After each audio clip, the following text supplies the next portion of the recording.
রাষ্ট্রপতি শাহাবুদ্দিন চুপ্পু তিনি অবশেষে পদ হারাতে যাচ্ছেন এবং যেটি জানা যাচ্ছে যে লন্ডনে চিকিৎসাধীন অবস্থায় তিনি সাবেক প্রধানমন্ত্রী শেখ হাসিনার সাথে ফোনে কথা বলেছেন। আমি তো মনে করি তার সঙ্গে যোগাযোগ ছিল, কোনোভাবে না কোনোভাবে সেই যোগাযোগটা ছিল এবং কথাবার্তা যে হয়নি সেটা বলতেই হবে যে কথা হয়েছে, যোগাযোগ হয়েছে। এই যে আপনি বলছেন যে কোনো জায়গা থেকে ছড়ানো হচ্ছে, আপনার কি মনে হয় কোথা থেকে আসলে বা কারা? আমি তো মনে করি এটা বিএনপি তারা তাকে রেখে তাদের যে ফায়দা বা তারা যা যা মনে করেছেন তাদের হয়তো তাদের সেই প্রয়োজনটা শেষ হয়ে গিয়েছে। আসল চেহারা কোনটা রাষ্ট্রপতির? আপনাদের সময় যেটা দেখতাম সেটা, নাকি বর্তমান সময় যেটা দেখলাম সেটা? অন্তর্বর্তীকালীন সময় না হয় তাকে বাধ্য করে করানো হয়েছে। সংবিধান তাদেরকে যে দায়িত্বটা অর্পণ করে বা জাতির যে প্রত্যাশা থাকে সেই প্রত্যাশা পূরণে তিনি ব্যর্থ হয়েছে। আর সংবিধানের মোড়কে আপনারাও কি জনগণের ভোটাধিকার থেকে বঞ্চিত করা বা জনগণের ভোটাধিকার যেটি আসলে সাংবিধানিক তাদের অধিকার? আপনার লিবিয়ার গাদ্দাফিকে কারা হত্যা করেছে, সাদ্দামকে কারা হত্যা করেছে, ভেনেজুয়েলার প্রেসিডেন্টকে কারা তুলে নিয়েছে, ইরানে এই যে একের পর এক তাদের নেতাদেরকে হত্যা করা হয়েছে, কারা হত্যা করেছে? যুক্তরাষ্ট্রের কথা বলছেন, মানে বিডিআর বিদ্রোহ থেকে সেখানেও যুক্তরাষ্ট্রের ভূমিকা, মার্কিনীদের ভূমিকা। নিশ্চয়ই আমরা সেটা হয়তো প্রমাণ আমাদের কাছে নেই, কিন্তু এই প্লট গুলো তৈরি করা হয়েছে, কারা তৈরি করেছে? সাবেক প্রধানমন্ত্রী শেখ হাসিনা তিনি সাক্ষাৎকারে, যে লিখিত সাক্ষাৎকার দিচ্ছিলেন সাউথ চায়না মর্নিং পোস্ট বা রাশিয়ার কোনো গণমাধ্যমে দেওয়া একটা সাক্ষাৎকারে তিনি বলেছেন যে মার্কিনীদের ভূমিকার ব্যাপারে সেখানে তিনি জানান অবশেষে রাষ্ট্রপতির পদ ছাড়তে হচ্ছে শাহাবুদ্দিন চুপ্পুকে। তার বিরুদ্ধে অভিযোগ বিদেশে চিকিৎসাধীন অবস্থায় সাবেক প্রধানমন্ত্রী শেখ হাসিনার সঙ্গে ফোনালাপ। আসলে কি কথা হয়েছে তাদের মধ্যে, হলে সেটা কি নিয়ে? সম্প্রতি এক ভার্চুয়াল সভায় আওয়ামী লীগের সাধারণ সম্পাদক ওবায়দুল কাদের রাষ্ট্রপতি এবং সেনাপ্রধানকে বিশ্বাসঘাতক ইঙ্গিত করে এই দুই নিয়োগে শেখ হাসিনার দূরদর্শিতাকে প্রশ্নবিদ্ধ করে বলেছেন, ওয়ান্স আ বেট্রেয়ার অলওয়েজ আ বেট্রেয়ার। বিশ্বাসঘাতকদের নিয়ে রণকৌশল সাজালে তা কখনো সফল হবে না। তাহলে কি আওয়ামী লীগের রণকৌশলে সম্পৃক্ত করা হয়েছে রাষ্ট্রপতি চুপ্পু এবং সেনাপ্রধান ওয়াকারকে? সেজন্যই কি এই সাবধানবাণী ওবায়দুল কাদেরের? সম্প্রতি দলটির গুরুত্বপূর্ণ নেতা জাহাঙ্গীর কবির নানক বলেছেন, কিছু কথা থাকে জাহিরে, কিছু থাকে বাতেনে, সব কথা বলা যাবে না, তবে রেডি থাকতে বলেছেন সবাইকে। তারাই আসলে কতটা রেডি ফেরার ব্যাপারে? ফেরার বিষয়ে সরকারের সঙ্গে যোগাযোগ হচ্ছে আশ্রয় দেয়া দেশ ভারতের সঙ্গে। ক্ষমতাচ্যুত করার পেছনে যে যুক্তরাষ্ট্রকে দায়ী করে দলটি, তাদের সঙ্গেও কি হচ্ছে কোনো লবিং? আলোচনার বিষয়বস্তু যে রাষ্ট্রপতি শাহাবুদ্দিন চুপ্পু তিনি অবশেষে পদ হারাতে যাচ্ছেন এবং যেটি জানা যাচ্ছে যে লন্ডনে চিকিৎসাধীন অবস্থায় তিনি সাবেক প্রধানমন্ত্রী শেখ হাসিনার সাথে ফোনে কথা বলেছেন, এটি তার বিরুদ্ধে অভিযোগ হিসেবে দেখানো হচ্ছে। আসলে কি মানে আপনারা জানবেন শেখ হাসিনার সাথে কথা হয়েছে কিনা বা জানেন কিনা আসলে কি কথা হয়েছে? দেখুন, রাষ্ট্রপতি তিনি লন্ডনে গিয়ে কথা বলবেন কেন? তিনি যদি কথা বলার তার আগ্রহ থাকে, তিনি যদি মনে করেন কথা বলবেন, তিনি তো সেটা বঙ্গভবন থেকেও কথা বলতে পারেন। কারণ তিনি বিভিন্নভাবে তাকে হয়তো বিভিন্ন নজরদারিতে বিভিন্ন প্রক্রিয়ার মধ্য দিয়ে রাখা হচ্ছিল বা হয়তো রাখা হয়েছে। আমরা জানি তাকে কিভাবে তখন শপথ পড়ানো বা এই যে পট পরিবর্তনের পরে তার সঙ্গে যে আচরণগুলো করা হয়েছে, এগুলো মনে করি খুব স্বাভাবিক বিষয়। কিন্তু তারপরেও এত লম্বা সময়ের মধ্যে তার যদি তিনি মনে করেন যে কথা বলবেন, সেটা বঙ্গবন্ধু কন্যা জননেত্রী শেখ হাসিনা শুধু নয়, অন্য যে কোনো জায়গায় তিনি সেটা কথা বলতেই পারতেন। এবং দেখুন, এটা লন্ডনে গিয়েছেন এবং তিনি কথা বলেছেন, এই কথাগুলো বিভিন্ন গণমাধ্যম বা সামাজিক যোগাযোগ মাধ্যমে যেটা এসেছে, আমি মনে করি সেটা হয়তো কোনো জায়গা থেকে এটা ছড়ানো হচ্ছে। কারণ আগামী দিনে বঙ্গবন্ধু কন্যা ফিরে আসবেন এবং সেই সময় রাষ্ট্রপতি হিসেবে যিনি থাকবেন তার ভূমিকা কি হবে বা কি হতে পারে, এই যে একটি অনিশ্চয়তা বা একটা ভীতি, সেই জায়গা থেকেও হয়তো তাকে সরানোর তারা প্রয়োজন মনে করেছেন বা তারা মনে করেছেন। তাহলে কি শেখ হাসিনার সাথে তার কথা হয়নি আসলে লন্ডন থেকে? এটা আসলে নিশ্চিত করে বলা মুশকিল, কারণ এটা নিশ্চয়ই তাদের দুইজন কাউকে সেটা জিজ্ঞেস করা যাবে না। কিন্তু এই যে দীর্ঘ প্রায় 2 বছর সময় হলো, 2 বছরই হলো, মানে আওয়ামী লীগের পতনের পরে 2 বছর, এই সময়ের মধ্যে কি কথা হয়েছে রাষ্ট্রপতির সাথে আওয়ামী লীগের সভানেত্রী বা কোনো পর্যায়ের নেতার? আমি তো মনে করি তার সঙ্গে যোগাযোগ ছিল, কোনোভাবে না কোনোভাবে সেই যোগাযোগটা ছিল এবং কথাবার্তা যে হয়নি সেটা বলতেই হবে যে কথা হয়েছে, যোগাযোগ হয়েছে। তো এই যে আপনি বলছেন যে কোনো জায়গা থেকে ছড়ানো হচ্ছে, আপনার কি মনে হয় কোথা থেকে আসলে বা কারা মানে এটি ছড়াতে পারে বা ছড়ানোর উদ্দেশ্য কি? আমি তো মনে করি এটা বিএনপি তারা তাকে রেখে তাদের যে ফায়দা বা তারা যা যা মনে করেছেন তাদের হয়তো তাদের সেই প্রয়োজনটা শেষ হয়ে গিয়েছে বা তারা হয়তো রাষ্ট্রপতির কাছ থেকে হয়তো তারা মনে করছেন যে তাদের আর কিছু পাওয়ার নেই এবং তিনি থাকলে সেটা তাদের জন্য একটা ক্ষতির কারণ হতে পারে, এই আশঙ্কার থেকে তারা সরিয়ে দিচ্ছেন। এবং শুধু যে মানে বিএনপি যেটা মনে করতে পারে বলে আপনার কি মনে হয়, কি ক্ষতির কারণ হতে পারে রাষ্ট্রপতি? কারণ রাষ্ট্রপতি তো খুব অবগত, মানে কি বলে, অনুগত হিসেবেই কাজ করেন, হ্যাঁ বলে মনে হয় বা দৃশ্যমান হয়। দেখুন, বাংলাদেশ সরকার হলো যেহেতু সংসদীয় সরকার, রাষ্ট্রপতি সাংবিধানিক পদ বটে কিন্তু অনেকটাই আলংকারিক। তো এই কারণে তিনি এখন যে দায়িত্ব পালন করেছেন বা যেটা করেছেন, আমি আগেই বলেছি যে বঙ্গবন্ধু কন্যা বা আওয়ামী লীগ সরকারের পরিবর্তনের পরে তার পাশে আমরা যেভাবে আমরা দেখেছি তিন বাহিনীর প্রধানরা গিয়েছেন এবং তার পাশে দাঁড়িয়ে তাকে দিয়ে যে ঘোষণাগুলো দেওয়ানো হয়েছে, তো এই পরিপ্রেক্ষিতে আবার যে এই ধরনের একটা পরিস্থিতি বা উদ্ভূত পরিস্থিতি তৈরি হবে না। আপনি একটা জিনিস দেখুন, সরকার পরিবর্তনের পরে তিনটা পদ কিন্তু গুরুত্বপূর্ণ ছিল: রাষ্ট্রপতির পদ, প্রধান বিচারপতির পদ, স্পিকারের পদ। স্পিকারের বিষয়টা আপনারা জানেন কি হয়েছে না হয়েছে, এটা তো লুকানোর কিছু নেই। প্রধান বিচারপতিকে মব করে দায়িত্ব থেকে সরিয়ে দেওয়া হয়েছে, এখন রাষ্ট্রপতিকে সরিয়ে দেওয়া হলো। এবং এই যে আপনার জুলাই আগস্টের সেই আন্দোলনে সরকারের ভূমিকা কি ছিল, পুলিশ প্রশাসনের র্যাবের ভূমিকা কি ছিল, সেটা নিয়ে আমরা অনেক দীর্ঘ আলোচনা করতে পারি। কিন্তু যে প্রক্রিয়ায় সরকারকে সরিয়ে দেওয়া হয়েছে, যে প্রক্রিয়ায় নতুন সরকার এসেছে বাংলাদেশের সংবিধান অনুযায়ী, সেটা পুরোটাই কিন্তু অসাংবিধানিক এবং বেআইনি ভাবে হয়েছে। যেহেতু বেআইনি ভাবে এই বিষয়গুলো হয়েছে, আগামী দিনেও এই যে পরিস্থিতি অন্যরকম হবে না এই নিশ্চয়তা কিন্তু কেউ দিতে পারে না। কারণ জুলাইয়ের প্রথম সপ্তাহে সরকার পরিবর্তনের বা এইভাবে যে আন্দোলনটা হঠাৎ করে এই সহিংসতা এবং সেই জঙ্গি যেভাবে তৎপরতা, সেটা যে এমন একটা পর্যায়ে যাবে সেটা নিশ্চয়ই জুলাইয়ের প্রথম সপ্তাহে কেউ ধারণা করতে পারেনি। তো বাংলাদেশে প্রক্রিয়াটা আপনি যেটি বলছেন অসাংবিধানিক, এটি অবশ্য সাংবিধানিক বলে যারা জুলাইয়ের পক্ষের আন্দোলনকারী ছিল তারাও দাবি করে না যে এই অন্তর্বর্তী সরকার গঠনের যে প্রক্রিয়াটা সেটি খুব সাংবিধানিক, ফলে তারা সংবিধানটাকেই মানে পুরোপুরি সংস্কার করা, বাতিল করা, সেটির পক্ষে কথা বলে। কিন্তু আমি আপনার কাছে একটু এটা জানতে চাই, আপনি বলছিলেন রাষ্ট্রপতির ভূমিকার কথা। হ্যাঁ, আমরা দেখেছি যে তিন বাহিনীর প্রধান কিভাবে তার পিছনে দাঁড়িয়েছিলেন এবং তিনি মানে ঘোষণা দিয়েছেন, তারপর শপথ পড়িয়েছেন, তার ভূমিকাগুলো অন্তর্বর্তী সরকারের সময় দেখেছি। কিন্তু তিনি তো মূলত আওয়ামী লীগ সরকারের নিয়োগ করা, একদম যদি বলি শেখ হাসিনা নিয়োগ করা, তিনি রাষ্ট্রপতি এবং তিনি ছাত্রলীগ করা একজন ব্যক্তি, যিনি নিজেই বলেছেন এবং প্রচন্ড রকমের শেখ হাসিনার অনুগত ছিলেন। শেখ হাসিনার পায়ে ধরে সালাম করা সেই ছবিও তার খুব এসেছিল। পরবর্তীতে তো ওই অবস্থান দেখলাম, কিন্তু তারপরে যখন বিএনপি সরকার আসলো তখন তো লিখিত বক্তব্যে আওয়ামী সরকারকে ফ্যাসিস্ট, স্বৈরাচার ইত্যাদি বলেছেনই, সেটি না হয় লিখিত বক্তব্য, কিন্তু এমনকি গণমাধ্যমে দেওয়া সাক্ষাৎকারেও তিনি বলছেন যে মানে যেখানে আগে তিনি বলেছিলেন বেগম জিয়া, মানে জিয়াউর রহমান, তারপরে এরশাদ, তারপরে বেগম জিয়া, তাদের আমলে কিভাবে মুক্তিযুদ্ধের চেতনা তছনছ হয়েছে বলে তিনি ঘোষণায় বলছিলেন, তার ভাষণে বলছিলেন, সেখান থেকে এসে তারেক রহমানের ভূয়সী প্রশংসা করছেন, কিভাবে মুক্তিযোদ্ধার সন্তান হিসেবে তিনি কিভাবে দেশ পরিচালনা করবেন সেটা নিয়ে তার মুগ্ধতার কথা বলছেন, একদম গদগদ প্রশংসা আর কি যাকে বলে, সেটা দেখাচ্ছেন। আসল চেহারা কোনটা রাষ্ট্রপতির? আপনাদের সময় যেটা দেখতাম সেটা, নাকি বর্তমান সময় যেটা দেখলাম সেটা? অন্তর্বর্তীকালীন সময় না হয় তাকে বাধ্য করে করানো হয়েছে। দেখুন শারমিন, আপনি যে কথাগুলো বলেছেন আপনার প্রত্যেকটি কথার সঙ্গে দ্বিমত করার কিন্তু কোনো সুযোগ নেই। কিন্তু এই জায়গায় যে কোনো মানুষ বা ব্যক্তি তিনি কিন্তু সঠিক সময়ে সঠিক কাজ করবেন, অনেক সময় সেটা নীতি নৈতিকতা সাহসিকতা সেটা প্রদর্শন করতে পারেন না। আমি মনে করি বাংলাদেশের সংবিধান অনুযায়ী আমরা মহামান্য রাষ্ট্রপতি হিসেবে তাকে সম্বোধন করতে পারি। তিনি এই পদটির প্রতি অসম্মান করেছেন, আমি শুধু এটুকুই বলতে পারি। আচ্ছা, তিনি পদটির প্রতি অসম্মান করেছেন, কিন্তু আসলে কোনটি তার আসল চেহারা সেটি একদমই স্পষ্ট না। দেখুন, আমি তো বললাম যে তিনি, কারণ আপনি কখনোই দ্বিচারিতা করতে পারেন না, এটা যে কোনো ভাবে নীতি নৈতিকতার বাইরে। তিনি তার দীর্ঘ রাজনৈতিক তার যে ইতিহাস আমরা জানি, পরবর্তীতে তিনি দুদকের দায়িত্বপ্রাপ্ত একজন ব্যক্তি ছিলেন, তারপরে রাষ্ট্রপতির দায়িত্ব তিনি পেয়েছেন। তো এখন পর্যন্ত তার যে ভূমিকা, সংবিধান তো সবার জন্যই সমান। সংবিধান যেভাবে রাষ্ট্রপতির জন্য, প্রধানমন্ত্রীর জন্য, একজন সংসদ সদস্যের জন্য, সাধারণ নাগরিকের জন্য, সেনাবাহিনীর জন্য, সকলের জন্যই সমান। এবং সংবিধান, আপনি আপনার কিছুক্ষণ আগে একটি মন্তব্য করেছিলেন যে যারা সেই জুলাই আগস্টের আন্দোলনের সঙ্গে ছিল তারা সংবিধান মানেন না। হ্যাঁ, তারা তো শুধু সংবিধান কেন, তারা স্বাধীনতাও তো মানেন না। স্বাধীনতা, সেই মুক্তিযুদ্ধের শহীদের সংখ্যা মানেন না, যা মা বোনদেরকে ধর্ষণ করা হয়েছিল যে সংখ্যা, সেগুলোকে তারা মানেন না।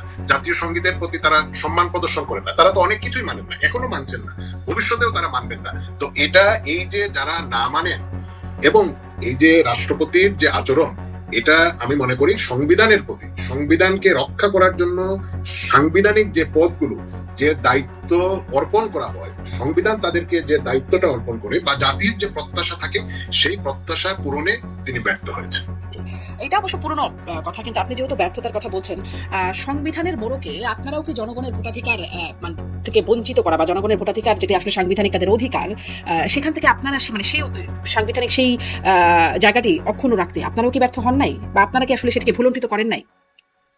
আমরা তো দেখুন দীর্ঘদিন ক্ষমতায় ছিলাম, বঙ্গবন্ধু কন্যা তার কথাই যদি আমি এখানে উচ্চারণ করি, তিনি তো বলেছেন দীর্ঘদিন ক্ষমতায় থাকার কারণে আমাদের কিছু ভুলভ্রান্তি ছিল। আমাদের ভুলভ্রান্তি ছিল না আমরা সেটা বলছি না, কিন্তু আমি যদি একটা ভুল করে থাকি আপনাকেও আবার সেই ভুল পুনরাবৃত্তি করে করতে হবে, এই ধরনের তো কোনো কথা কি জাতি মেনে নিবে, বা এটা কি খুব ভালো হবে? আচ্ছা, তাহলে প্রথম অংশ, আপনার কথা প্রথম অংশটুকুতে থাকি, আপনারা কি এটা মেনে নেন যে আপনারা ভুল করেছেন? হ্যাঁ, আমরা দীর্ঘদিন ক্ষমতায় ছিলাম। আমাদের এই দেশের অর্থ সামাজিক অবস্থা দেখুন 2006-7 কোথায় ছিল, 2024-25 মানে 25 তো না, 23-24 কোথায় এসে দাঁড়িয়েছিল। তো আমাদের অনেকগুলো ভালো কাজ ছিল, এবং দীর্ঘ সময় ক্ষমতায় থাকার কারণে আমাদের কিছু ভুল ভ্রান্তি তো নিশ্চয়ই ছিল, কারণ মানুষ মাত্রই তো ভুল হয়। আচ্ছা, এটা কি ভুল, মানে মানুষ মাত্রই ভুলের মতো একটা ভুল, সাধারণ ভুল, মানে মানুষকে মানে এক টার্মের পর আরেক টার্ম, তারপরে আরেক টার্ম, এরকম তাদেরকে ভোটাধিকার থেকে বঞ্চিত করা, এটা কি একটা সাধারণ মানুষ মাত্রই ভুল? না, আপনি দেখুন, আমি খুব স্পষ্ট ভাবেই কথা বলি, আপনি কি একটার পর একটা কোনটার কথা বলবেন? আপনি 2008-এর নির্বাচন, 2014-এর নির্বাচন, 18-এর নির্বাচন, 24-এর নির্বাচন, আপনি তো এক কাতারে মিলে হবে না। এই যে ইউনূস সাহেব যে মেটিকুলাস ডিজাইনের কথা বলেছেন, দেখুন বঙ্গবন্ধু কন্যার সবচেয়ে বড় যে ইমেজ এবং তার সবচেয়ে বড় যে অর্জনটা ছিল, তিনি দেশে ফিরে এসে মানুষের রাজনৈতিক অধিকার এবং ভোটাধিকার এই আন্দোলনের জন্য নেতৃত্ব দিয়েছেন, এবং তিনি সফল হয়েছেন। তো এই জায়গায় তার ভাবমূর্তিকে নষ্ট করার জন্য, নিঃসন্দেহে যারা তার ভাবমূর্তি নষ্ট করার জন্য নির্বাচনে বিভিন্ন অনিয়ম করেছে, আওয়ামী লীগ ক্ষমতায় ছিল, আমরা ক্ষমতায় ছিলাম, আমরা এই দায় এড়াতে পারি না, এই দায় এড়ানোর কোনো সুযোগ নেই। কিন্তু দেখুন, নেত্রীর ইমেজকে যারা প্রশ্নবিদ্ধ করার জন্য এই কাজগুলো করেছে, এবং তারা ধীরে ধীরে সেই প্লটটা তৈরি করেছে, সেই প্লটটা কি শুধু 18 বা 14, সেটা কিন্তু বিডিআর মিউটিনির মতো যে ঘটনাটা, নৃশংস ঘটনা, এই ঘটনার আগে থেকেই কিন্তু বিভিন্ন দেশি বিদেশি চক্রান্তে এই ঘটনা, এটা কি শুধু বিডিআর এর জওয়ানদের দ্বারা সংগঠিত হয়েছে? তারা কি এতই সাহসী ছিল যে বিডিআর এর অফিসারদেরকে হত্যা করবে, তাদের পরিবারকে নির্যাতন করবে? এবং আপনি দেখুন, সেই সময় সেই ঘটনার সঙ্গে যারা জড়িত ছিল, দোষী সাব্যস্ত হয়েছিল, তাদেরকে বিএনপি ক্ষমতায় এসে ইউনূস অবৈধভাবে ক্ষমতা দখল করে তাদেরকে একে একে সকলকে কিন্তু জেল থেকে ছেড়ে দিল। শুধু কি জঙ্গিদেরকে ছেড়ে দেওয়া হয়েছে? আজকে এই যে বিচারহীনতার সংস্কৃতি এবং এই সবকিছুকে কিন্তু আপনি একই ফ্রেমে দেখতে হবে। আপনি যদি বিচ্ছিন্ন করে এক একটা ঘটনাকে দেখেন, এই এক একটা ঘটনার সঙ্গে আরেকটার কিন্তু একদম সম্পূর্ণ যোগসূত্র আছে। দেশি বিদেশি পক্ষ জড়িত বলে, বিদেশি কারা জড়িত? বিদেশি, এটা এই যে বিদেশি কারা জড়িত, সেটা তো বিদেশি গণমাধ্যমে বিভিন্ন আন্তর্জাতিক রাজনৈতিক বিশ্লেষক যারা, তারা কিন্তু দেশে দেশে কারা জাতীয়তাবাদী শক্তিগুলোকে ধ্বংস করতে চায়, কারা বিভিন্ন মহাদেশে জাতীয়তাবাদী জনপ্রিয় নেতাদেরকে বা যারা তার দেশের জনগণের অধিকার নিয়ে কথা বলেন, তাদেরকে কিভাবে হত্যা করতে চায়, নির্বাসনে দিতে চায়, রাজনীতি থেকে দূরে সরিয়ে দিতে চায়, এবং তাদের পছন্দের পাপেট গভর্নমেন্ট নিয়ে আসতে চায় ইউনূস মার্কা, এটা কিন্তু সবাই জানে। বিদ্রোহের সাথে বিদেশি শক্তি কারা, সেটি আসলে যদি আপনি স্পষ্ট করেন, সবাই জানার মধ্যেও একটু স্পষ্ট হয়ে যায় আসলে কারা তারা, আপনার মানে বিশ্লেষণ। দেখুন, চিলিতে কারা ঘটনাটাই ঘটিয়েছিল, ইন্দোনেশিয়ায় যে হাজার হাজার কমিউনিস্টদেরকে হত্যা করা হলো, কারা হত্যা করেছে? বঙ্গবন্ধু হত্যার সঙ্গে কারা জড়িত ছিল? আপনার লিবিয়ার গাদ্দাফিকে কারা হত্যা করেছে? সাদ্দামকে কারা হত্যা করেছে? ভেনেজুয়েলার প্রেসিডেন্টকে কারা তুলে নিয়েছে? ইরানের এই যে একের পর এক তাদের নেতাদেরকে হত্যা করা হয়েছে, কারা হত্যা করেছে? এগুলো তো সবার কাছে পরিষ্কার। আপনি যুক্তরাষ্ট্রের কথা বলছেন, মানে বিডিআর বিদ্রোহ থেকে সেখানেও যুক্তরাষ্ট্রের ভূমিকা, মার্কিনীদের ভূমিকা নিশ্চয়ই। আমরা সেটা হয়তো প্রমাণ আমাদের কাছে নেই, কিন্তু এই প্লট গুলো তৈরি করা হয়েছে, কারা তৈরি করেছে, কারা অর্থায়ন করেছে? মার্কিনীরা নিজেরাই তো বলেছে যে তারা বাংলাদেশে রেজিম পরিবর্তনের জন্য অর্থ দিয়েছে। কিন্তু ট্রাম্প নিজে বলেছেন এই টাকাটা কার কাছে গেল? প্রধানমন্ত্রী শেখ হাসিনা তিনি সাক্ষাৎকারে, যে লিখিত সাক্ষাৎকার দিচ্ছিলেন সাউথ চায়না মর্নিং পোস্ট বা রাশিয়াকে দেওয়া, রাশিয়ার কোনো গণমাধ্যমে দেওয়া একটা সাক্ষাৎকারে তিনি বলেছেন যে মার্কিনীদের ভূমিকার ব্যাপারে তিনি সেখানে তিনি ডিনাই করছেন, যেখানে তিনি আগে বলতেন যে মার্কিনীরা চায় নাই বলেই তিনি ক্ষমতায় থাকতে পারেন নাই বা তাকে ক্ষমতা ছাড়তে হয়েছে, সেখানে তিনি কিন্তু বলছেন যে এরকম কোনো প্রমাণ নাই যে মার্কিনীরা ভূমিকা রেখেছে বা মার্কিনীদের কাজ ছিল। আমিও তো বলেছি যে আমাকে যদি আপনি বলেন এই ঘটনাগুলোর সঙ্গে তো প্রমাণ থাকে না, কেউ কোনো অপকর্ম করলে সেটা কি প্রমাণ রেখে করে? অবশ্যই, মানে তিনি সংসদে দাঁড়িয়ে বলেছেন যে প্রমাণ না থাকলে তিনি এমনি এমনি বলছেন হাওয়ার উপর ভেসে, নিশ্চয়ই তার কাছে কোনো একটা কিছু এসেছিল যেটা আসলে যেটারই বহিঃপ্রকাশ তিনি বলেছেন ক্ষমতা ছাড়ার, মানে ক্ষমতাচ্যুত হবার আগে পরে। দেখুন, আমাদের আজকে তেল গ্যাস কার কাছে গেল? আমাদের আধিপত্যবাদের বিরুদ্ধে আমাদের দেশে তো সেই আন্দোলনের সময় বলা হয়েছিল, কৌটার কথা বলা হয়েছিল, বঙ্গবন্ধুর বাংলায় বৈষম্যের ঠাঁই নাই বলা হয়েছিল, কিন্তু 5ই আগস্টেই তো 32 নম্বরে গিয়ে আক্রমণ করা হলো, বঙ্গবন্ধু ভাস্কর্য ভেঙে ফেলা হলো, মুক্তিযুদ্ধের বিভিন্ন স্তম্ভে আঘাত করা হলো। তো এই যে বিষয়গুলো আপনি দেখুন, এইখানে আজকে আমাদের দেশে যে চুক্তিটা হলো আমেরিকার সঙ্গে, এই চুক্তিতে বাংলাদেশের কোন স্বার্থটা সংরক্ষিত হয়েছে? সেটা কৃষক হোক, শিল্পপতি হোক, সাধারণ মানুষ বা ভোক্তা হোক, প্রত্যেকেই কিন্তু আজকে একটা ঝুঁকির মধ্যে পড়েছেন। ওষুধ শিল্প বলেন, গার্মেন্টস বলেন, এমনকি আপনি যে শুধুমাত্র ক্ষমতায় থাকার জন্য আপনার অসাংবিধানিক, বেআইনি ভাবে, অমানবিক ভাবে দেশের মানুষকে বিভিন্ন ভাবে ধোঁকা দিয়ে আপনারা যত অপকর্ম করেছেন সব অপকর্ম থেকে প্রথমে তো ইন্ডেমনিটি দিয়েছেন সেই সমস্ত জঙ্গিদেরকে যারা সাধারণ মানুষকে হত্যা করেছে, সরকারি সম্পত্তি ধ্বংস করেছে, পুলিশকে হত্যা করেছে, জ্বালিয়ে মেরেছে, 450 থানা থেকে অস্ত্র লুট করে নিয়েছে, তাদেরকে ইন্ডেমনিটি দিলেন এবং নিজের ইন্ডেমনিটির জন্য যে চুক্তিটি করলেন সেই চুক্তি করার পরে বাংলাদেশের ব্যবসায়ী বা সাধারণ মানুষের কোন কাজে আসলো? আপনি সেই সময় বলেছিলেন, এই আসিফ নজরুলদের মতো আরো অনেকেই বলেছিলেন যে ভারতের আধিপত্য, ভারতের 26 লক্ষ মানুষ কাজ করে, ভারতের সঙ্গে বিভিন্ন গোলামি চুক্তি হয়েছে। 2 বছর ইউনুসের সেই মবের সময়টা গেল, বিএনপি এখন ক্ষমতায় আছে, তারা কি কোনো একটা চুক্তির কোনো একটি ক্লজ, একটি লাইন, একটি শব্দ দেখাতে পেরেছে? আওয়ামী লীগ বা বঙ্গবন্ধু কন্যা জয়ন্তী শেখ হাসিনা আমাদের প্রধানমন্ত্রী, তিনি যে কোনো দেশের সঙ্গে বাংলাদেশের স্বার্থ বিরোধী কোনো চুক্তি করেছেন, কোনো কাজ করেছেন? আজকে আপনার খোলাসা করেছে সেটা আসলে হয় নাই, কিন্তু আপনি আপনার যে অবস্থানটা, যে মার্কিন দোষারোপ একটা জায়গা আছে, আমি এখান থেকে আসলে পরে প্রশ্নটাকে তুলে রাখছি, কারণ আগের অংশটাই শেষ হয়নি, যেটি যে শেখ হাসিনা ফেরার যে বার্তা দিচ্ছেন, মার্কিনেরা চায় নাই বলেই বা আমেরিকা চায় নাই বলেই তাকে পদচ্যুত হতে হয়েছে। এখন আমেরিকাকেই দোষারোপ করে বা আমেরিকা না চাইলে আপনারা ফিরতে পারবেন কিনা সেই প্রশ্নটা একটু পরের জন্য তুলে রাখলাম। কিন্তু কথা হচ্ছিল যে রাষ্ট্রপতির এখন পদচ্যুত হওয়ার ব্যাপারটা আসছে। আপনি বলছিলেন 3টা গুরুত্বপূর্ণ পোস্ট, আরো একটা গুরুত্বপূর্ণ পোস্ট সাংবিধানিক না হলেও সেনাপ্রধান, তিনি এবং রাষ্ট্রপতি তারা বহাল থেকে গেলেন আপনাদের ক্ষমতা হারানোর পরেও। সম্প্রতি আওয়ামী লীগের সাধারণ সম্পাদক ওবায়দুল কাদের একটা সাক্ষাৎকারে, একটা ভার্চুয়াল বৈঠকে তিনি বলছিলেন যে যারা আসলে বলছিলেন যে একবার যারা বিট্রে করে তারা সবসময় বিট্রে করে। শেখ হাসিনার দূরদর্শিতা নিয়ে প্রশ্ন করছিলেন রাষ্ট্রপতি এবং সেনাপ্রধান নিয়োগের ব্যাপারে তিনি প্রশ্ন করছিলেন এবং তাদেরকে নিয়ে নতুন রণকৌশল সাজালে সেটা কখনো সফল হবে না, এরকম বক্তব্য দিচ্ছিলেন। এই যে নতুন রণকৌশল সাজালে সফল হবে না, এই বার্তাটা বা এই সাবধান বাণীটা কেন দিচ্ছেন? এরকম কি কোনো রণকৌশল সাজানো হচ্ছে আসলে, যেখানে রাষ্ট্রপতি এবং সেনাপ্রধান আছেন? দেখুন, কাদের ভাই প্রথমে যে কথাটি বলেছেন, যিনি কমিটমেন্ট থেকে সরে যান, যে কোনো সময় যে কোনো কারোর সঙ্গেই তিনি সরে যেতে পারেন। তিনি রাষ্ট্রপতি হতে পারেন, সেনাপ্রধান হতে পারেন, যেই হন না কেন। যে ব্যক্তি তার নীতি নৈতিকতা থাকে না এবং সে কমিটমেন্টের মধ্যে থাকে না, সে যে কারোর সঙ্গে সে কথার বরখেলাপ করতে পারে। এই পর্যন্ত তো আমি তার সঙ্গে একমত। এবং দেখুন, সেনাপ্রধান তো সাংবিধানিক, আমি যেহেতু 3টি সাংবিধানিক পদের কথা বলেছি এই কারণে তার কথা উল্লেখ করিনি। রাষ্ট্রপতিকে সরিয়ে দিলে তারা যদি রাষ্ট্রপতিকে নিয়ে অস্বস্তিতে থাকেন, সেনাপ্রধানকে নিয়েও খুব স্বস্তিতে থাকার কিন্তু সুযোগ আছে বলে মনে করি না। তারা মনে করবেন যে আগের সরকার তাকে নিয়োগ দিয়েছিল, তাদের নিউট্রাল ভূমিকা বা তারা যখন তাদের যে পরবর্তীতে যে তাদের ভূমিকাটা ছিল সেই কারণেই তো ষড়যন্ত্রকারীরা বা আন্দোলনকারীরা বা জঙ্গিরা সেই সময় সফল হয়েছে। তো এখন যে আবার আরো এই ধরনের কিছু হবে না, এই নিশ্চয়তা, এই গ্যারান্টি নিশ্চয়ই কেউ দিতে পারে না। এবং যিনি একসময় কথার বরখেলাপ করেন তিনি তো বারে বারে করতেই পারেন। কিন্তু ওই যে ওই প্রশ্নটাই যে রণকৌশল কি সাজানো হচ্ছে আপনাদের? এমন রণকৌশল, দেখুন, রাষ্ট্রপতি বা সেনাপ্রধানকে আওয়ামী লীগের মতো একটি দল তার সাধারণ নেতাকর্মী, তার দলীয় কর্মী সমর্থকের উপর নির্ভর করেই রণকৌশল সাজায়। এই জায়গায় প্রশাসন কোনো বিশেষ বাহিনী বা বিশেষ কোনো দেশি বিদেশি সংস্থার প্রতি বা শক্তির প্রতি যে সহযোগিতা নিয়ে বা তাদের ভরসায় করে যাবে, এটা কিন্তু আওয়ামী লীগের জন্মলগ্ন থেকে আওয়ামী লীগের বিরুদ্ধে বিভিন্ন সময়, সেই পাকিস্তানের সময়ও তৎপর দেওয়া হয়েছে, বাংলাদেশ স্বাধীন করার পরেও বা এখন পর্যন্ত এই কথাগুলো বলা হয়। কিন্তু এগুলো যে শুধু প্রথমালা বা রাজনীতির জন্য বা বিরোধিতার জন্য বিরোধিতা, সেগুলো কিন্তু প্রমাণিত হয়ে গিয়েছে। আওয়ামী লীগ তার নিজস্ব শক্তিমত্তার উপর দিয়েই তারা অতীতেও এদেশের মানুষের জন্য কাজ করেছে, এখনো করে যাচ্ছে, ভবিষ্যতেও করবে। এই নিজস্ব শক্তিমত্তার মধ্যে তো তার নিয়োগও আসলে আছে, যাদেরকে নিয়োগ করা যায়, যেমন রাষ্ট্রপতি তো সরাসরি ছাত্রলীগ করা মানুষই বলে তিনি বলেছেন। একটু সেটাও জিজ্ঞেস করি, সেনাপ্রধানের সাথে কি কোনো যোগাযোগ হয়েছে পরবর্তীতে? মনে হয় না। দেখুন, বাংলাদেশ একটা ছোট্ট জায়গা, আপনি অনেকের সঙ্গেই অনেকের যোগাযোগ থাকতেই পারে এবং এই দেশে ছাত্রলীগ করেন নাই এমন মানে বিপুল সংখ্যক মানুষ, যেখানে দেশের আমি বলবো না অর্ধেক মানুষ, আপনি এটা তো আমরা স্বীকার করি, 40 থেকে 45% মানুষ আওয়ামী লীগের প্রতি তাদের আস্থা বা সমর্থন বা আদর্শিক ভাবে আছে। তো এই জায়গায় আপনি কি দাঁড়াচ্ছে, প্রতি 2 জনের মধ্যে বা 3 জনের মধ্যে একজন আওয়ামী লীগ।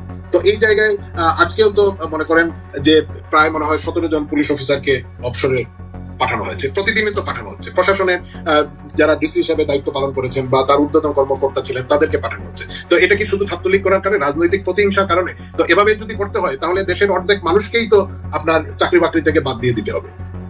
এই কাজগুলো তো হচ্ছে। আপনি একটু এটা বলেন, আমাদেরকে শেখ হাসিনা ফেরার ঘোষণা দিচ্ছেন ডিসেম্বরে এবং নেতা কর্মীরা সহ তিনি ফিরবেন বলে বলছেন। অবশ্য আওয়ামী লীগ নেতা জাহাঙ্গীর কবির নানক তিনি বলছেন কিছু কথা জাহিরে, কিছু কথা থাকে বাতেনে, কিছু কথা প্রকাশ্যে বা দৃশ্যমান, কিছু কথা অপ্রকাশ্যে বা অদৃশ্য অবস্থায় থাকে বলে তিনি বলছেন। সব কথা বলা যাবে না, সব না হয় নাই বললেন, কিন্তু আপনাদের এই যে রণকৌশল সাজানোর বিষয়টা, সেটা আসলে কেমন, কি প্রক্রিয়ায় তিনি আসলে দেশে ফিরবেন? দেখুন, প্রথমত তিনি দেশে ফিরবেন কারণ তাকে তো এই দেশ তার দেশ, এই দেশে তার নারীর টান, এই দেশে মানুষের প্রতি তার যে দায়বদ্ধতা আছে, সেই কারণে তিনি ফিরবেন। এবং তিনি যে ভারতে গিয়েছেন, তিনি কি নিচে গিয়েছেন, তিনি কি নিজে হেলিকপ্টার চালিয়েছিলেন, তিনি কি প্লেনে তিনি চালিয়েছিলেন? সেই সময় যারা দায়িত্বে ছিলেন বিমান বাহিনীর, সেই সময় সেনাবাহিনীর যারা দায়িত্বে ছিলেন, তারা তো এখনো আছেন। এই যে তাকে যেভাবে গণভবন থেকে তাকে সামরিক হেলিকপ্টারে করে এবং পরবর্তীতে সামরিক বিমানে করে তাকে দেশের বাইরে নিরাপত্তার কথা বলে তারা দিয়ে রেখে আসলেন, সেই সমস্ত অফিসাররা তো বহাল আছেন, তারা কার নির্দেশে সেই কাজটা করেছেন। এখন বঙ্গবন্ধু কন্যা ফিরে মানে শেখ হাসিনা তো নিজেই ভারতকে অনুরোধ করেছিলেন যে তাকে মানে তিনি যাবেন সেই বিষয়টি, এবং এই বিষয়টি সংসদে বলেছেন ভারতের পররাষ্ট্রমন্ত্রী জয়শঙ্কর। দেখুন, এটা কিন্তু একটি সামরিক চ্যানেলে যোগাযোগের মাধ্যমে তারপরে তার সম্মতিতে সেটা করা হয়েছে, কিন্তু সেই প্রক্রিয়াটার সঙ্গে কিন্তু সেই সময় পুরোপুরি সামরিক বাহিনী জড়িত ছিলেন, এটা কিন্তু খুব পরিষ্কার।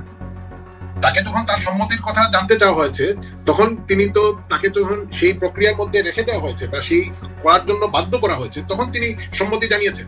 তো এই অ্যারেঞ্জমেন্টটা কারা করেছে? নিশ্চয়ই তিনি করেননি। আজকে তিনি ফিরে আসার কথা যেটা বলেছেন, তিনি সম্মতি দিয়েছেন। আর তো অ্যারেঞ্জমেন্ট তো কখনোই একদম নির্বাহী প্রধান, সে মানে প্রধানমন্ত্রী তো অ্যারেঞ্জমেন্ট করবেন না, করবে তো নিশ্চয়ই অধীনস্থ কেউ।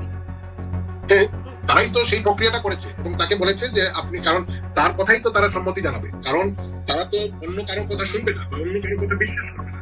সেই কারণেই তাকে দিয়ে তখন বলা হয়েছে যে আপনি বলুন। হয়তো এভাবেই একটা পরিস্থিতি তৈরি করা হয়েছিল, কারণ সেই বিষয়গুলো তো আমরা এখনো হয়তো পুরোপুরি জানি না। একটা সময় নিশ্চয়ই আমরা সেই বিষয়গুলো আমাদের সবার কাছে পরিষ্কার হবে, কারণ সেই সময়ের ঘটনাগুলো, গণভবনে কি ঘটেছিল, অন্যান্য জায়গায় যে ক্ষমতার কেন্দ্রগুলো, সেখানে কি ঘটেছিল বা কিভাবে সেই প্রক্রিয়াগুলো হয়েছিল, তারা উত্তরা থেকে মিছিলগুলো আসার জন্য উৎসাহিত করেছিল, ঢাকায় ঢুকার বিভিন্ন পয়েন্টগুলো তারা খুলে দিয়েছিল, কেন খুলে দিয়েছিল, পুলিশকে কারা দায়িত্ব পালন থেকে সরিয়ে দিয়েছিল, সেই বিষয়গুলো নিশ্চয়ই একসময় খুব পরিষ্কার ভাবেই সামনে আসে। এখন ধরেন যতটুকু পরিষ্কার হয় সেটি হচ্ছে পররাষ্ট্রমন্ত্রী, ভারতের পররাষ্ট্রমন্ত্রী সংসদে দাঁড়িয়ে বক্তব্য যে শেখ হাসিনা অনুরোধ করেছেন এবং শর্ট সময়ের মধ্যেই তাকে ভারতে নিয়ে যাওয়া হয়েছে, তারা অনুমতি দিয়েছেন, এরকম একটা বিষয় এতটুকু পাওয়া যায় ভারতের পক্ষ থেকে।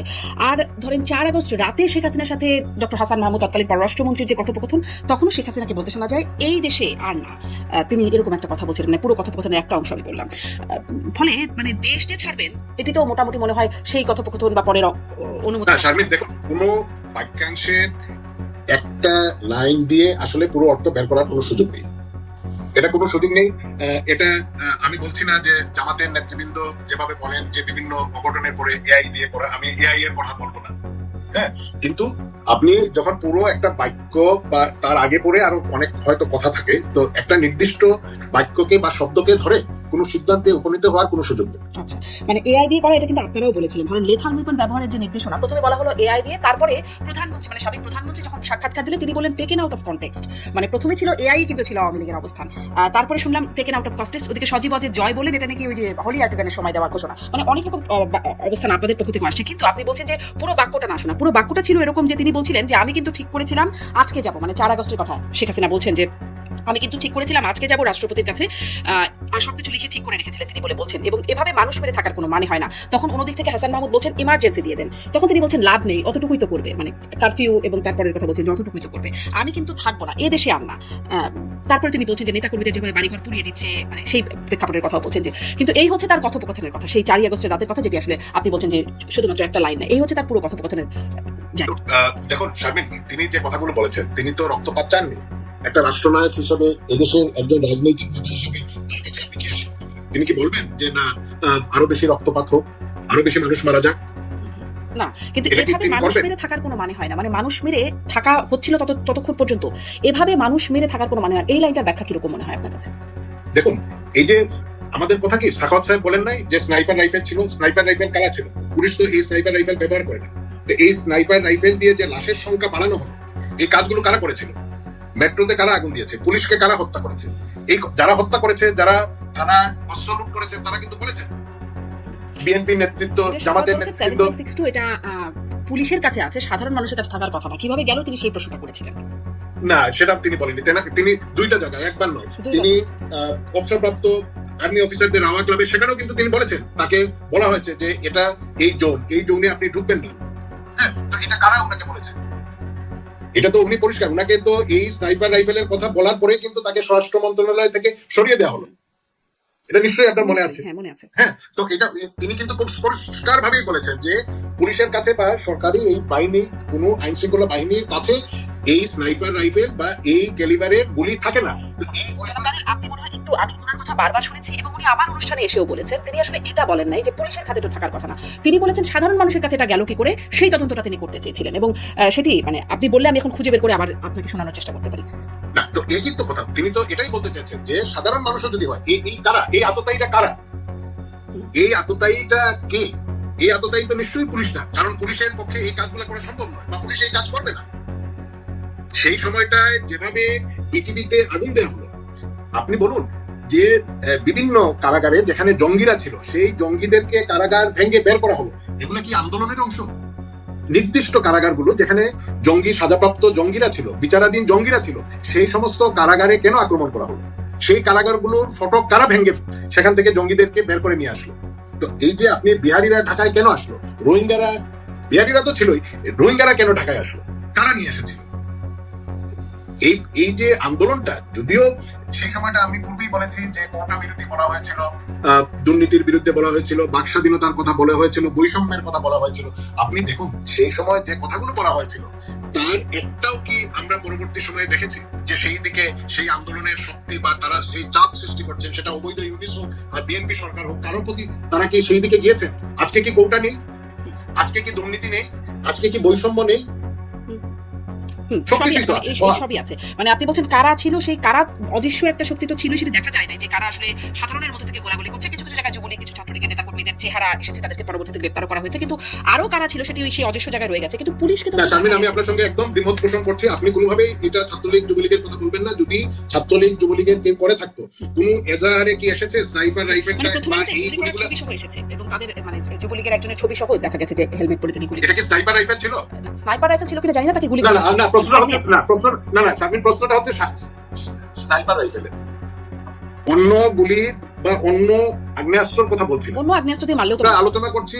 স্নাইপার রাইফেল দিয়ে কারা টার্গেট করে করে লাশগুলা ফেলে দিয়েছে, কারা লাশের সংখ্যা বাড়িয়েছিল, সেই বিষয়টা আমাদেরকে অবশ্যই একটা সময় আমাদেরকে সেগুলো খুঁজে বের করতে হবে। আমরা যদি সেটা খুঁজে বের না করি, অবশ্যই তাহলে সেই খুনিরা বা যারা এই ষড়যন্ত্রের সঙ্গে ছিল তারা আড়ালে চলে যাবে। আপনারা কি এইটুকু খুঁজে বের করা হয়েছে, যেমন যে ভিডিওগুলো দেখা যাচ্ছে যে পুলিশ মারছে, সেরকম কিছু ভিডিও আছে, ছবি আছে, ভিডিও আছে, বা ওই যে আমি বললাম প্রথম আলোতে দেখা গেছে যে যুবলীগের একজন যুবলীগ নেতা তিনি গুলি করছেন, তারটা কিন্তু আপনারা যাদের কথা বলছেন সেটা আপনারা আসলে কিভাবে বের করবেন? আমরা বিভিন্ন ফুটেজ, এবং সেই সময় ফুটেজ তো সবার কাছেই আছে, সেই সময় সেই ফুটেজ গুলো আপনি দেখুন। সেই যে আপনার বলা হচ্ছে যে পুলিশের গুলিতে মারা গেল, শহীদ হলো, কিন্তু আসলে তার সে কি পুলিশের গুলিতে মারা গিয়েছে, না রাবার বুলেট তার গায়ে লেগেছে? তার গায়ে তো কোনো গুলির চিহ্ন ছিল না, কোনো রক্তের দাগ ছিল না। তার পরিবার বলেছে সেই সময়টায় যে তাকে দীর্ঘক্ষণ, সে যখন আহত হলো তাকে কয়েক ঘন্টা বাইরে কোথায় ছিল তার পরিবার জানে না, তারপরে তাকে হসপিটালে মুমূর্ষু অবস্থায় নেওয়া হলো, সে মারা গেল। তো এই যে অবস্থা বা এই পরিস্থিতিগুলো কারা তৈরি করেছে? আমরা বায়বীয় ভাবে বা এই যে দোষারোপের বা নিজেরা নিজেদেরকে রক্ষা করার জন্য আমরা এক পক্ষ আরেক পক্ষের উপরে এই দোষগুলা দিচ্ছি। এই যে আজকে যে মানুষগুলো মারা গেল, তাদের তো পরিবার আছে, তারা কারো না কারো সন্তান, কারো না কারো ভাই, কারো পরিবারের অংশ, তারা তো আমাদেরই দেশের সন্তান। এতগুলো মানুষ মারা গেল, কেন মারা গেল? কারা এদেরকে হত্যা করলো? আমরা তো এই বিচারটা চাই। আমরা তো বলেছি যে এই সমস্ত হত্যাকাণ্ডের নিরপেক্ষ বিচার করতে হবে।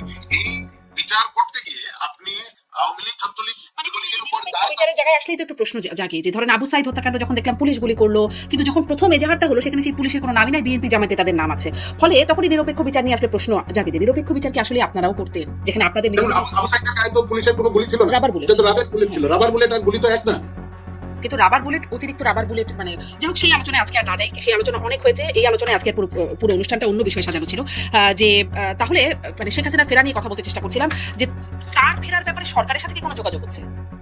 না, কোনো যোগাযোগ হচ্ছে না। ভারতের মানে ভারতকে জানানো হয়েছে অফিসিয়ালি? দেখুন, তারা তো পরিষ্কার বলেছেন যে তিনি তাদের এখানে একজন অতিথি হিসেবে আছেন, তার রাজনৈতিক সিদ্ধান্ত বা তিনি যে সিদ্ধান্ত নেবেন সেই জায়গায় তিনি স্বাধীন, সেই জায়গায় তাদেরকে জানানোর কোনো বিষয় নেই। তিনি যখন সেই কথাটা বলেছেন আন্তর্জাতিক মিডিয়ার সামনে, তো সেটা তো সবাই জেনেছে, বাংলাদেশের সরকার যেভাবে জেনেছে, পৃথিবীর বিভিন্ন মানুষ জেনেছে, ভারতীয় কর্তৃপক্ষ তারাও নিশ্চয়ই সেটা জেনেছেন, না জানার তো কোনো কারণ নেই। তারপরে আনুষ্ঠানিকভাবে তো জানানোর দরকার হয়, মানে একটা আনুষ্ঠানিকতা তো থাকে, রাষ্ট্রীয় কাজগুলো তো অনেক আনুষ্ঠানিকভাবে হয়। দেখুন, বঙ্গবন্ধু কন্যা দেশে ফিরে আসবেন,